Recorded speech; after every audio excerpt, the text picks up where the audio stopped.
Të nderuar shikues, mirëmbrëma, do të njihemi bashkë me edicionin qendror të lajmeve këtu në kanalin 7, ndër të tjera do të ndiqni. Këshilli i mandateve shurton kërkesën e SPAK për heqjen e imunitetit të Belinda Ballukut, 3 prokuror në mbledhje, numri 2 i qeverisë dërgon avokatin. Qeveria zyrtarizon vendimin për rritjen e pagës minimale në 50.000 lekë, data 1 janar 2026 do të përfitojnë afro 308.000 punonjës. Sulmohet me eksploziv shtëpia e një eksperti të meteorologjisë në Tiranë, shpërtimi dëmton makinën e tij, autorët fiksohen nga kamerat e sigurisë. Firmoset marrëveshja me Emiratet e Bashkuara Arabe për projekt ligjin Smart City Albania, 5.000 kamera inteligjente në rrugë dhe sheshe për rritjen e sigurisë.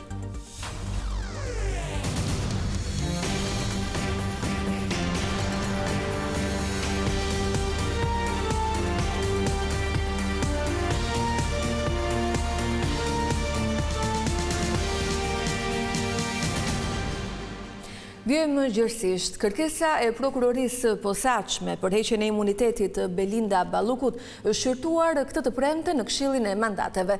SPAK-u përfaqësua nga drejtuesi i ri Klodian Brao, si dhe 2 prokurorët e çështjes, ndërsa Balluku dërgoi avokatin e saj. Pas debateve për aksesin në provat e SPAK, mbledhja është shtyrë derisa palët të njihen me dosjen.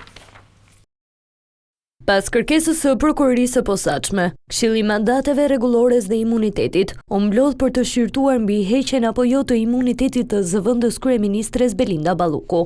5 antar nga APS dhe 5 të PD nisën mbledhje në kuvend që prej orës 10:30, ndërsa pjesë e saj u bën prokurorët e çështjes Dritan Prençi dhe Dorina Bejko, krye prokurori Klodian Brao, si dhe avokati numri 2 të qeverisë Ardian Kalia. Ndonse pritej që deputetët të njiheshin me pretendimet e prokurorëve, në mbledhjen e cila zgjati 5 orë, diskutimet u fokusuan në çështje të tjera. Procedura teknike të mbledhjes morën vëmendjen nga çështja, ku opozita kërkonte që shqyrtimi i mandatit të Ballukut të zhvillohej e hapur deri në momentin që prokurorët do të parashtronin provat e tyre. Megjithatë, kërkesa u refuzua nga shumica, e cila pretendoi se mbledhjet janë zhvilluar gjithmonë të mbyllura. Kaq shkoi kemi lënë Arben Ahmetajt, deputetëve të opozitës të akuzuar, skujtojnë disa deputetëve tjerë të majorantë. Nuk mund të ketë Belinda Balluku më shumë të drejta se të tjerët që janë ulur në të njëjtën karrige përpara saj. Pas mbledhjes Gazmend Bardhi nga APD, sqaroi gjithashtu se kishte edhe debate lidhur me prova 10.000 faqeshe të SPAK, por në fund u arrit në një dakordsi. Këshilli ka marrë vendimin që do i shpërndahet cili do deputet që ka dëshirë të marrë provat. Dilemë mbetet se kur do të zhvillohet shqyrtimi i radhës. Kjo pasi Partia Socialiste kërkon që mbledhja të zhvillohet pas datës 20 janar, teksa në datën 22 do të zhvillohet dhe seanca publike e gjykatës kushtetuese. Nga ana tjetër, opozita nuk bie dakord, pasi sipas tyre në ligj ka disa afati që duhen respektuar. Edhe në shkresën që i ka çuar sot, njoftimin që i ka çuar të Pandeurës, e ka vënë djeni që të vi dhe të mbrohet. Sot nuk erdhi të mbrohet. Tha 72 orë, tha nuk kam pas kot për gatitem. Ndërkohë që po ju them dhe diçka tjetër që e konfirmuan dhe prokurorët. Siç ju e dini, e Pandeura i ka marrë materialin nga SPAK. Më herët palambrojtëse e Ballukut kërkoi 3 javë kohë për t'u njohur me provat, por SPAK dha një afat maksimum për 5 ditësh. Tashmë mbetet për t'u parë se kur do të zhvillohet mbledhja e radhës dhe se çfarë vendimi do të marrin ligjvënësit antarë të saj. Me arsyetimin se largimi i Edi Ramës nga pushteti është emergjencë kombëtare, kryetari i Partisë Demokratike kërkoi mobilizim popullor. Sali Berisha tha se dosjet e SPAK për Akshin dhe numrin 2 të qeverisë Belinda Balluku tregojnë se mbajtja e zgjedhjeve të reja është e domosdoshme. Kryetari i Partisë Demokratike Sali Berisha kërkoi sot dorëheqjen e kryeministrit Edi Rama e krijimin e një qeverie teknike që do të çojë vendin në zgjedhjet parakohshme. Gjatë një konferencë me gazetarët, Berisha argumentoi kërkesën për largimin e Edi Ramës me 2 dosje të fundit të SPAK-ut, dosjen për zëvendës kryeministren Belinda Balluku e dosjen për tenderat në Agjencinë Kombëtare të Shoqërisë së Informacionit. Dhe njëherë kërkoi largimin e tij të menjëhershëm nga qeverinë për të përgatitur zgjedhjet e reja dhe rikthimin e Shqipërisë në rrugën e ligjit dhe pushtetutës. Berisha deklaroi se opozita nuk do të pranojë seancë plenare pa media për imunitetin e Belinda Ballukut. Ne nuk pranojmë seancë të mbyllur për vjedhjet e Lubi Ballukut. Jo, seanca do të jetë e hapur, nuk jemi ne si deputet që na kanë vjedhur, janë qytetarë shqiptarë që janë vjedhur për tyre. Imagjinoni ju Cila nga ju, cili shqiptar mund të mendonte se ajo ka shndruar në apartamente, ka 300 apartamente të grabitura? Sipas Berishës, hetimet e SPAK-ut për tenderat e akshit ngren alarmin se është vënë në rrezik edhe siguria kombëtare, pasi sipas kryetarit PD-s, të gjitha të dhonat e shqiptarëve sot ndodhen në duart e bandave kriminale. Më herët Berisha takoi aleatët e Partisë Demokratike me të cilët bisedoi për organizimin e protestës së 22 dhjetorit. Protestat tona do të diversifikohen me greva urie, me gjitha format. Në qoftë se ne vendosim të përbushim misionin tonë, edhe ne jemi të vendosur ta përbushim. Për disa ditësh Sali Berisha po flet për protesta e grevaurie, mbetet për të parë se çfarë do ndodh në tubimin e opozitës që do të mbahet pas ditën e së hënës. Këshilli i Ministrave u mblodh paraditën e kësaj të premte për të marrë disa vendime mes të cilave edhe rritjen e pagës minimale. Veç ministrave të tjerë, në kryeministri është futur edhe vetë numri 2 i qeverisë Belinda Balluku. Pas përfundimit të mbledhjes, ministri e ekonomisë Delina Ibrahimaj njoftoi se Këshilli i Ministrave ka miratuar pagën minimale 50.000 lekë që do të hyjë në fuqi nga data 1 janar. Qeveria miratoi rritjen e pagës minimale duke mbajtur një tjetër angazhim të dhënë ndaj qytetarëve.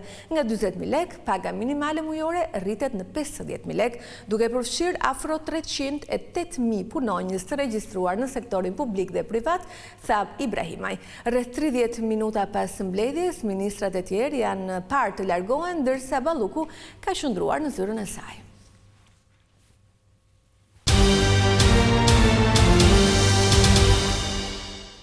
Shtëpia e një eksperti të meteorologjisë në Tiranë është sulmuar gjatë natës me eksploziv, por fatmirësisht pa të lënduar në njerëz. Shpërtimi dëmtoi vetëm makinën e parkuar në obor, ndërkohë që kamerat e sigurisë kanë fiksuar autorët duke hedhur tritolin. Një shpërthim tritoli ka tronditur Tiranën në orët e para të mëngjesit të kësaj të premteje. Një sasi eksplozivi është hedhur në oborrin e banesës së Dritan Janos, ku ka dëmtuar mjetin e parkuar fatmirësisht pa njerëz të lënduar. Jano prej vitesh është i punësuar në drejtorinë e meteorologjisë. Ai është marrë në pyetje nga grupi hetimor, ku ka thënë se nuk ka patur konflikte serioze, por vetëm probleme apo debate të vogla me përfaqësues të bizneseve private, me të cilat e lidh puna si ekspert i meteorologjisë. Kjo është një nga pistat ku po zhvillohen hetimet e policisë. Një tjetër version që po verifikohet është pozicioni i punës së të afërmëve të objektivit. Bashkëshortja e Dritanit, Dorina Jano, është administratore në Agjencinë e Pronave të Sekuestruara. Po ashtu, ai është edhe nipi Thoma Janos, ish zëvendës prokurori i përgjithshëm dhe shefi i sektorit të përgjimeve, sot në pension.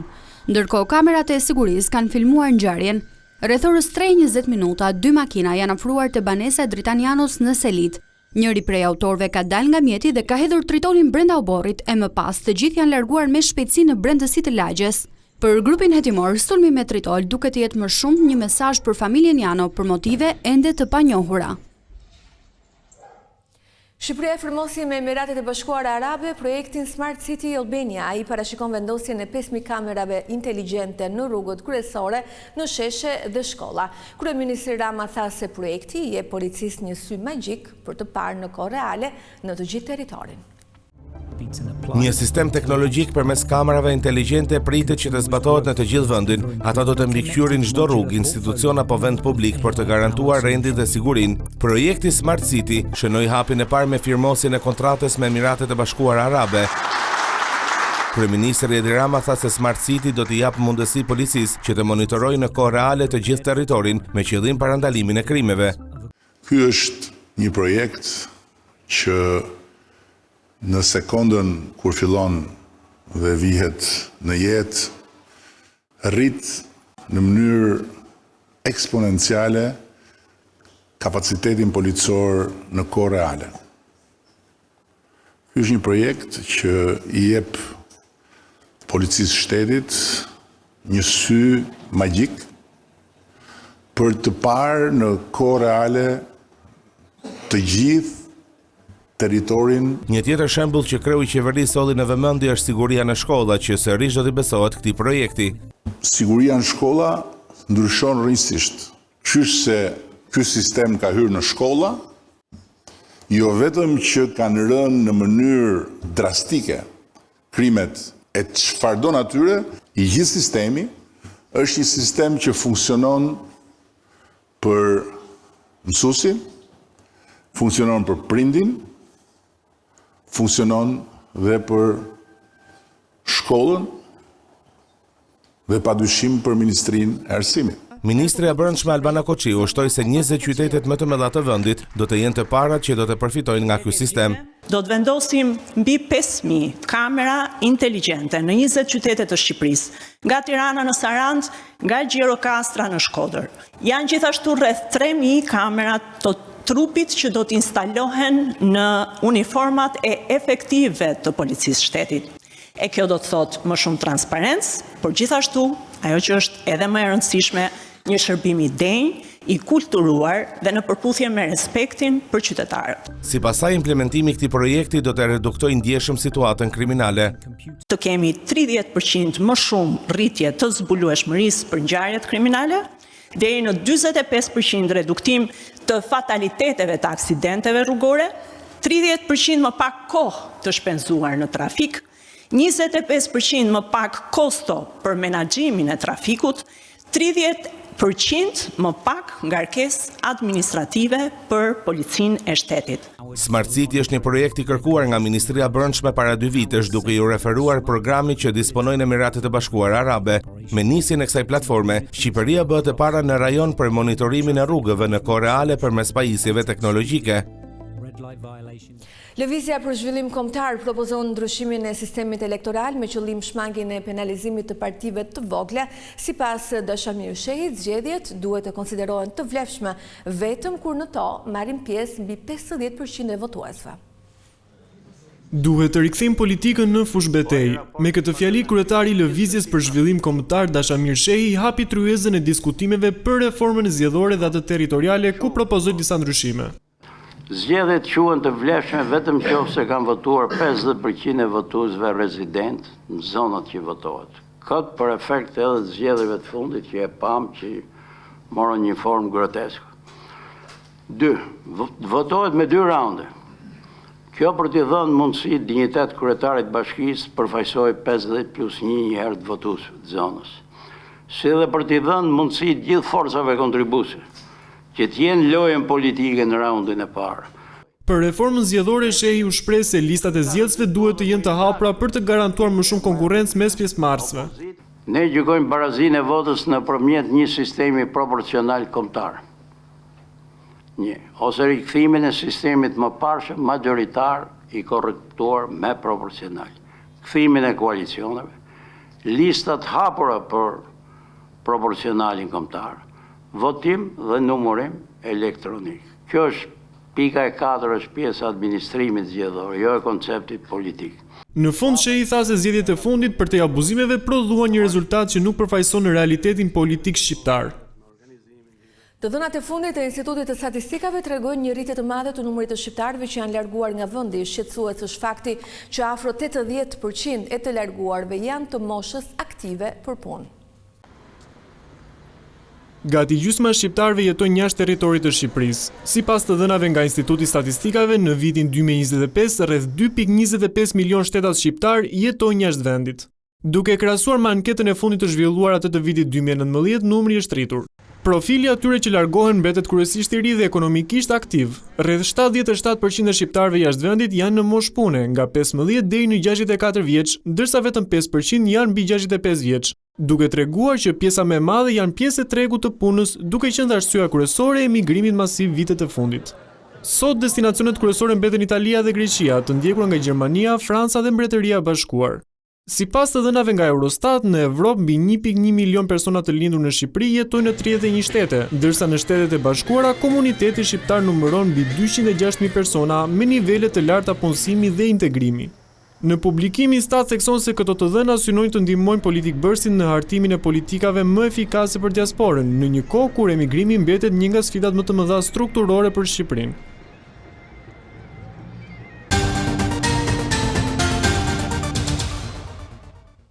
Pas heqjes së sanksioneve të Bashkimit Evropian ndaj Kosovës, Albin Kurti ka thënë se ky ishte hapi i dur. Ai ka përsëritur akuzat ndaj opozitës parlamentare që sipas tij i ka shkaktuar vendit dëme financiare më të mëdha se sa masat shtrënguese të Unionit.